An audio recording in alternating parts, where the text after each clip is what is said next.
உத்தரகண்டில் பள்ளத்தாக்கில் tempo traveller வாகனம் கவிழ்ந்த விபத்தில் 8 பேர் பலியாக இருப்பதாக தகவல் கிடைத்திருக்கிறது. இது பற்றிய மேலும் விவரங்களை செய்தியாளர் ரமேஷ்குமார் விவரிக்க கேட்கலாம். வணக்கம் ரமேஷ்குமார். இந்த விபத்தில் தற்போது வரை கிடைத்திருக்கக்கூடிய தகவலின்படி பார்த்தோம்னா 8 பேர் பலியாக இருக்கிறார்கள். மேலும் பலி எண்ணிக்கை உயர வாய்ப்பு இருக்கிறதா? படுகாயமடைந்தவர்களின் நிலை தற்போது என்னவாக இருக்கிறது? உத்தரகாண்ட் மாநிலத்தில் வாகனம் ஒன்று சுற்றுலா பயணிகள் பயணம் செய்த வாகனம் ஒன்று பள்ளத்தாக்கில் கவிழ்ந்து விபத்துக்குள்ளானதில் 8 பேர் பலியாகி உள்ளனர்.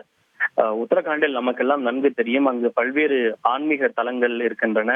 கேதார்நாத், பத்ரிநாத், ருத்ரபிரயாக் உள்ளிட்ட பல்வேறு ஆன்மீக தலங்கள் இருக்கின்றன.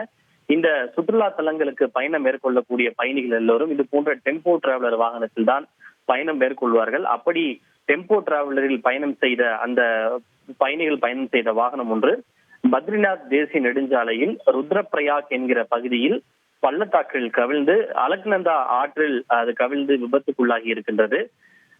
இந்த டெம்போ டிராவலர் வாகனத்தில் 22 பேர் பயணம் செய்ததாக கூறப்படுகின்றது. எல்லோரும் சுற்றுலா பயணிகள் தான்.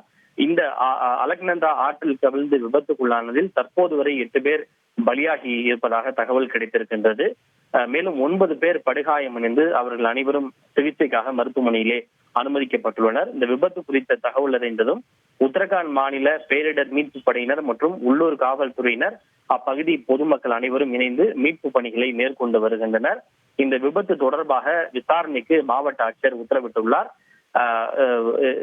இந்த நிலையில் காயமடைந்தவர்களுக்கு தேவையான அனைத்து சிகிச்சைகளும் வழங்கப்படும் என்று உத்தரகாண்ட் மாநில முதல்வர் புஷ்கர் சிங் தாமி தெரிவித்திருப்பது குறிப்பிடத்தக்கது. விரிவான விவரங்களுக்கு நன்றி ரமேஷ்குமார். செய்திகளை உடனுக்குடன் தெரிந்து கொள்ள உடனே சப்ஸ்கிரைப் பண்ணுங்க.